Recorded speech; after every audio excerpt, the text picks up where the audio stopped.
Hi good morning. അപ്പോൾ നമുക്കിന്ന് മാങ്ങ അച്ചാർ ഉണ്ടാക്കിയാലോ. എല്ലാവരുടെയും വീട്ടിലിപ്പോൾ മാങ്ങയൊക്കെ അവൈലബിൾ ആയിരിക്കും. കുറച്ച് ഒന്ന് മൂപ്പായി തുടങ്ങിയ മാങ്ങ ഉപയോഗിച്ച് നല്ലൊരു അടിപൊളി അച്ചാർ ഉണ്ടാക്കാം. ഈ അച്ചാർ ഫ്രിഡ്ജിലൊന്നും വെക്കണ്ട കേട്ടോ, മോശമായി പോകുന്ന അച്ചാറല്ല. നമുക്ക് റൂം ടെമ്പറേച്ചറിൽ സൂക്ഷിച്ച് വെക്കാവുന്ന ഒരു അച്ചാറാണ്. വിഷു ഒക്കെ വരുമല്ലേ, വിഷു സ്പെഷ്യലായിട്ട് നമുക്ക് കുറച്ചധികം ക്വാണ്ടിറ്റി അച്ചാർ ഉണ്ടാക്കി വീട്ടിൽ സൂക്ഷിച്ച് വെക്കുക. ഇടയ്ക്കിടയ്ക്ക് അച്ചാർ കഴിക്കാം, വിഷു സദ്യയിൽ വിളമ്പുകയും ചെയ്യാം. അപ്പോൾ നമുക്ക് എങ്ങനെയാണ് നമ്മുടെ ഈ രീതിയിലുള്ള മാങ്ങ അച്ചാർ പ്രിപ്പയർ ചെയ്യുന്നതെന്ന് നോക്കാം. നമുക്ക് നമ്മുടെ ഇൻഗ്രീഡിയൻസ് നോക്കാം. ഞാനിപ്പോൾ 1 കിലോ മാങ്ങ ഈ ഒരു വലിപ്പത്തിൽ കട്ട് ചെയ്തതിന് ശേഷം ഉപ്പ് മിക്സ് ചെയ്ത് രാവിലെ മുതൽ ഒരു 6 മണിക്കൂർ വെച്ചിട്ടുണ്ട്. 6 മണിക്കൂർ വയ്ക്കണമെന്നില്ല, ഒരു 4 മണിക്കൂറൊക്കെ വെച്ചാലും മതി. പിന്നെ ഈ 1 കിലോ മാങ്ങയ്ക്കായിട്ട് 1 ടേബിൾ സ്പൂൺ കടുക് ചൂടാക്കി ഒന്ന് പൊടിച്ചെടുത്തിട്ടുണ്ട്. നന്നായിട്ട് പൊടിച്ചിട്ടുണ്ട് കേട്ടോ, മിക്സിയിലല്ല കല്ലിലാണ് പൊടിച്ചെടുത്തിട്ടുള്ളത്. പിന്നെ ഒരു 5 പച്ചമുളക് റൗണ്ടിൽ കട്ട് ചെയ്തെടുത്തിട്ടുണ്ട്. 3 ടേബിൾ സ്പൂൺ ഇഞ്ചി നീളത്തിൽ കട്ട് ചെയ്തെടുത്തിട്ടുണ്ട്. അപ്പോൾ ഈ മാങ്ങ ഉപ്പ് മിക്സ് ചെയ്ത് വയ്ക്കുമ്പോൾ മാങ്ങയിൽ വെള്ളം ഉണ്ടാവും. അപ്പോൾ ആ വെള്ളം നമുക്കൊന്ന് മാറ്റിയെടുക്കണം. വെള്ളം ഇതുപോലെ ഇങ്ങനെ ഊറി വരും മാങ്ങയിൽ നിന്ന്. അപ്പോൾ ഈ വെള്ളം മാറ്റിയെടുത്തിട്ട് വേണം നമുക്ക് അച്ചാർ ഉണ്ടാക്കാൻ തുടങ്ങാൻ. അപ്പോൾ ഞാൻ വെള്ളം മുഴുവൻ മാറ്റിയെടുക്കട്ടെ. അപ്പോൾ ഞാൻ വെള്ളം എടുത്തപ്പോൾ ഇത്രയും വെള്ളം കിട്ടിയിട്ടുണ്ട് കേട്ടോ. ഈ വെള്ളവും നമുക്ക് അച്ചാർ ഉണ്ടാക്കാൻ ആവശ്യമുണ്ട്. ഇനി ബാക്കിയുള്ള ഇൻഗ്രീഡിയൻസ് ഒക്കെ ഞാൻ ചേർക്കുമ്പോൾ പറയാം. നല്ലെണ്ണയിലാണ് അച്ചാർ ഉണ്ടാക്കുന്നത്. അപ്പോൾ നമുക്ക് പാൻ ചൂടാക്കിയിട്ട് എണ്ണ ചേർത്ത് കൊടുക്കാം. അപ്പോൾ നമ്മൾ പാൻ വെച്ചിട്ട് പാനിലേക്ക് എണ്ണ ഒഴിച്ചിട്ട് ഞാൻ കുറച്ചധികം എണ്ണ ഒഴിച്ചിട്ടുണ്ട് കേട്ടോ. എന്താണെന്ന് വെച്ചാൽ ഈ അച്ചാർ നമുക്ക് ഫ്രിഡ്ജിലല്ല സൂക്ഷിക്കേണ്ടത്, പുറത്ത് സൂക്ഷിക്കാനാണ്. അപ്പോൾ എണ്ണ കുറച്ച് കൂടുതൽ ചേർക്കുക. എണ്ണയിലേക്ക് നമുക്ക് ആദ്യം കടുക് ചേർത്ത് കൊടുക്കാം. ഒരു 2 ടേബിൾ സ്പൂൺ വരെ കടുക് ചേർക്കാം. കടുകൊന്ന് പൊട്ടി തുടങ്ങട്ടെ. അപ്പോൾ നമ്മുടെ കടുക് പൊട്ടി കഴിഞ്ഞുകൊണ്ടിരിക്കുന്നുണ്ട്. ഇതിലേക്ക് നമുക്ക് നമ്മൾ കട്ട് ചെയ്ത് വെച്ചിരിക്കുന്ന ഇഞ്ചി ചേർക്കാം. ഇഞ്ചിയും പച്ചമുളകൊക്കെ വെള്ളം നന്നായിട്ട് മാറ്റി തുടച്ചെടുത്തിട്ട് വേണം നമ്മൾ കട്ട് ചെയ്യാനായിട്ട്. ഇഞ്ചി ചേർത്തിട്ട് ഒന്ന് ചൂടായി വരുമ്പോൾ നമുക്ക് ഇതിലേക്ക് നമ്മൾ കട്ട് ചെയ്ത് വെച്ചിരിക്കുന്ന പച്ചമുളകും ചേർക്കാം. ഇനി ഇഞ്ചിയുടെയും പച്ചമുളകിൻ്റെയും ആ ഒരു റോ ടേസ്റ്റ് മാറി ഇഞ്ചിയും പച്ചമുളകും ഒന്ന് കുക്കായി വരുമ്പോൾ നമുക്കിതിലേക്ക് കറിവേപ്പില ചേർത്ത് കൊടുക്കാം. കറിവേപ്പിലയിലും നനവില്ലാതെ തുടച്ചെടുക്കണം. ഫ്ലെയിം കുറച്ച് വയ്ക്കാം. ഇതെല്ലാം നന്നായിട്ടൊന്ന് കുക്കായി വരണം. ഒരുപാട് അങ്ങോട്ട് ഓവർ കുക്കായി പോകണ്ട, പക്ഷെ എല്ലാം നന്നായിട്ടൊന്ന് കുക്കായി വരണം. കറിവേപ്പിലയൊക്കെ ഒന്ന് ക്രിസ്പിയായി തുടങ്ങുന്ന ഭാഗത്തിൽ കുക്കായി വരണം. ഇതിലേക്ക് നിങ്ങൾക്ക് വെളുത്തുള്ളി നിർബന്ധമാണെങ്കിൽ വെളുത്തുള്ളി ചേർത്ത് കൊടുക്കാം കേട്ടോ. ഞാൻ വെളുത്തുള്ളി മാങ്ങാച്ചാറിൽ ചേർക്കാറില്ല, അതുകൊണ്ടാണ് ഞാൻ വെളുത്തുള്ളി ചേർക്കാത്തത്.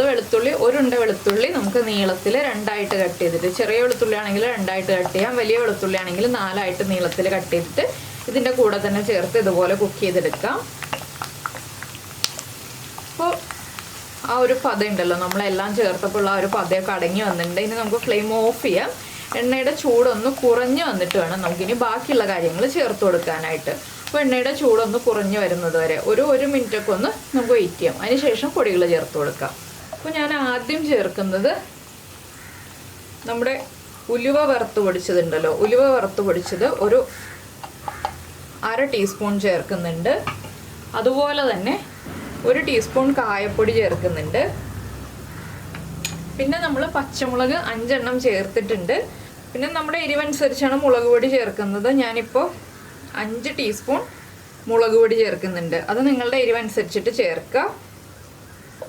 പൊടികൾ ചേർത്ത് ഒന്ന് കുക്ക് ചെയ്തിട്ട് നമ്മൾ ഫ്ലെയിം ഓൺ ചെയ്യുക. ഉടനെ തന്നെ ഫ്ലെയിം ഓൺ ചെയ്യരുത്. ഇനി നമുക്ക് ലോ ഫ്ലെയിമിൽ വെച്ചിട്ട് ഈ പൊടികളൊന്ന് കുക്ക് ചെയ്തെടുക്കാം. ഇതിൻ്റെ കൂടെ തന്നെ നമുക്ക് നമ്മൾ എടുത്തു വെച്ചിരിക്കുന്ന കടുക് പൊടിച്ചതും കൂടി ചേർക്കാം. അപ്പോൾ ഞാൻ ഫ്ലെയിം ഓൺ ചെയ്ത് വെച്ചിട്ടുണ്ട് കേട്ടോ. ഇനി പൊടികളൊന്ന് ചൂടായി വരട്ടെ. ചെറിയ ചൂട് മതി, ഒരുപാട് ചൂടാവണ്ട. അപ്പോൾ ഇതുപോലെ എണ്ണ വേണം നമ്മുടെ പാനിൽ, അപ്പോഴാണ് കറക്റ്റ് ആവുക. പൊടികളൊക്കെ ചൂടായി തുടങ്ങി ആ മുളക് പൊടിയുടെ ആ ഒരു റോ ടേസ്റ്റൊക്കെ മാറി വരുമ്പോൾ നമുക്കിനി നമ്മൾ എടുത്തു വെച്ചിരുന്ന വെള്ളം ഉണ്ടല്ലോ, മാങ്ങയിൽ നിന്ന് ഇറങ്ങി വന്ന വെള്ളം, അത് ചേർത്ത് കൊടുക്കാം. അതും ചേർത്ത് നന്നായിട്ട് ഈ വെള്ളം വറ്റി വരുന്നത് വരെ നമ്മളൊന്ന് ഇളക്കി കുക്ക് ചെയ്തെടുക്കണം. എന്താണെന്ന് വെച്ചാൽ ഈ മസാലയ്ക്ക് ഉപ്പ് പിടിക്കാനാണ് നമ്മൾ മാങ്ങയിൽ നിന്ന് ഇറങ്ങി വന്ന വെള്ളം ചേർത്തിട്ടുള്ളത്. അപ്പോൾ നന്നായിട്ട് ആ വെള്ളം ഒന്ന് വറ്റി വരട്ടെ, അതുവരെ നമുക്ക് വെയിറ്റ് ചെയ്യാം. ഇപ്പോൾ കണ്ടോ, നമ്മുടെ വെള്ളമൊക്കെ വറ്റി, നമ്മുടെ മസാലയൊക്കെ കുക്കായി, എണ്ണയൊക്കെ നന്നായിട്ട് തെളിഞ്ഞ് വന്നിട്ടുണ്ട്. ഇനി നമുക്കിതിലേക്ക് ചേർക്കേണ്ടത് എന്താണെന്ന് വെച്ചാൽ, നമുക്ക് എത്രത്തോളം ഗ്രേവി വേണം നമ്മുടെ അച്ചാറിൽ നിന്ന് ആദ്യം തീരുമാനിക്കുക. അതിനനുസരിച്ച് നിങ്ങൾ ചൂടുവെള്ളം റെഡിയാക്കി വയ്ക്കുക. പച്ചവെള്ളം ചേർക്കരുത് ഒരിക്കലും, ചൂടുവെള്ളം റെഡിയാക്കി വയ്ക്കുക. ആ ചൂടുവെള്ളം ഇതിലേക്ക് ഒഴിച്ചു കൊടുക്കുക. 1 കപ്പോ 1.5 കപ്പോ എത്രയാണെന്ന് വെച്ചാൽ, ഞാനിപ്പോൾ 1 കപ്പ് വെള്ളം ചേർക്കുന്നുണ്ട്. പിന്നെ ഇടയ്ക്ക് വെള്ളം ചേർക്കാൻ പാടില്ല കേട്ടോ. 1 കപ്പ് വെള്ളം ചേർത്തിട്ട് നന്നായിട്ടൊന്ന് മിക്സ് ചെയ്യുക. ഇതും വീണ്ടും തിളച്ച് വരണം.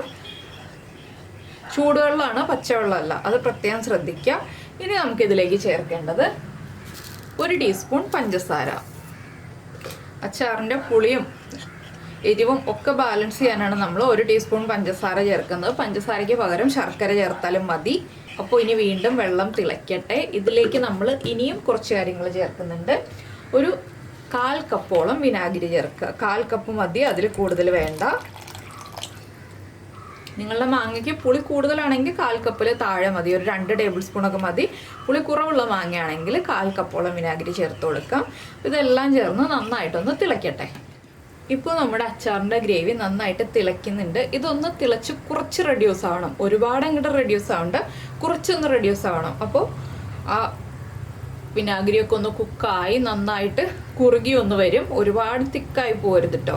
നമുക്ക് അച്ചാറിൻ്റെ ഗ്രേവി എത്ര വേണം എന്നുള്ളത് കണക്കാക്കിയിട്ട് വേണം നമ്മളിതൊന്ന് തിളപ്പിച്ച് കുറുക്കിയെടുക്കാനായിട്ട്. അപ്പോൾ ഞാനിതൊരു 3 മിനിറ്റ് ഈ ഒരു ഫ്ലെയിമിലിട്ട് തിളപ്പിക്കാൻ പോവാണ്. അതിനുശേഷമാണ് നമ്മൾ മാങ്ങ ചേർക്കുന്നത്. അപ്പോൾ തിളച്ചുകൊണ്ടിരിക്കട്ടെ. ഈ ഒരു കാര്യം പറയാൻ വേണ്ടിയിട്ട് ഞാനിപ്പോൾ ഓൺ ചെയ്തു എന്നേ ഉള്ളൂ.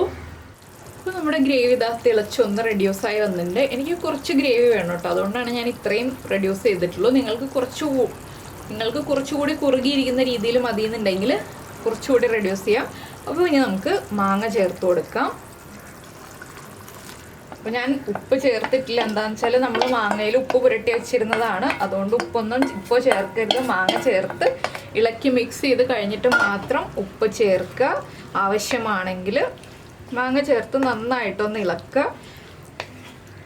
അതിനുശേഷം നമുക്ക് ഒന്ന് ചെറുതായിട്ടൊന്ന് ചൂടായി വരുമ്പോൾ തന്നെ ഫ്ലെയിം ഓഫ് ചെയ്യുക. തിളയ്ക്കൊന്നും വേണ്ട.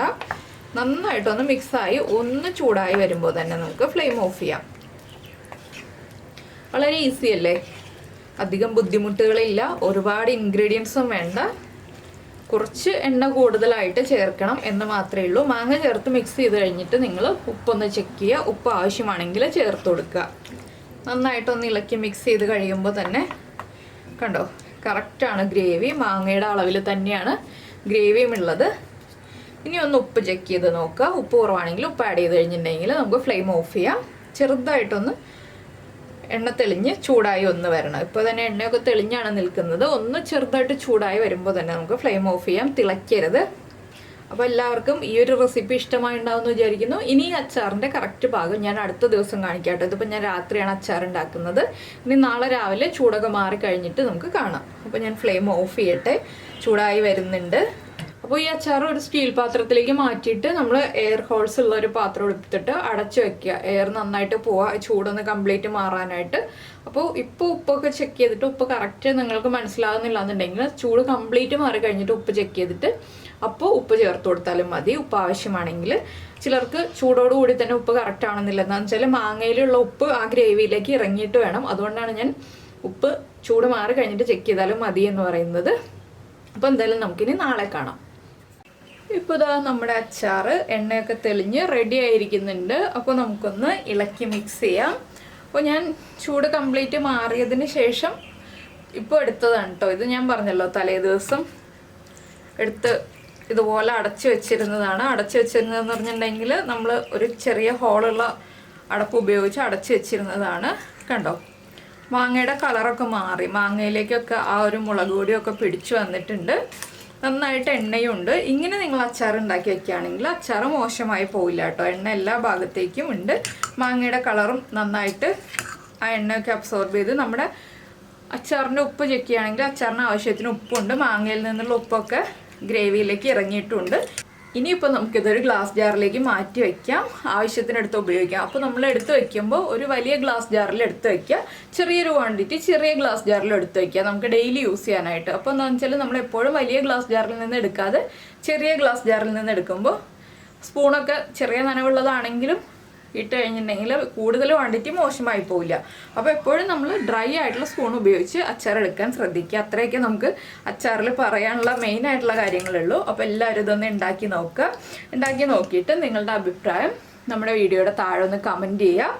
അതുപോലെ തന്നെ ഇഷ്ടപ്പെട്ട റെസിപ്പി ആണെങ്കിൽ ലൈക്ക് ചെയ്യാനും ഷെയർ ചെയ്യാനൊന്നും മറന്നു പോകരുത്. പിന്നെ നമ്മുടെ ചാനൽ ആദ്യമായിട്ട് കാണുകയാണെങ്കിൽ നമ്മുടെ വീഡിയോ പ്രസൻറ്റ് ചെയ്യുന്ന രീതിയൊക്കെ ഇഷ്ടമായി എന്നുണ്ടെങ്കിൽ നമ്മുടെ ചാനലൊന്ന് സബ്സ്ക്രൈബ് ചെയ്ത് സപ്പോർട്ട് ചെയ്യണേ.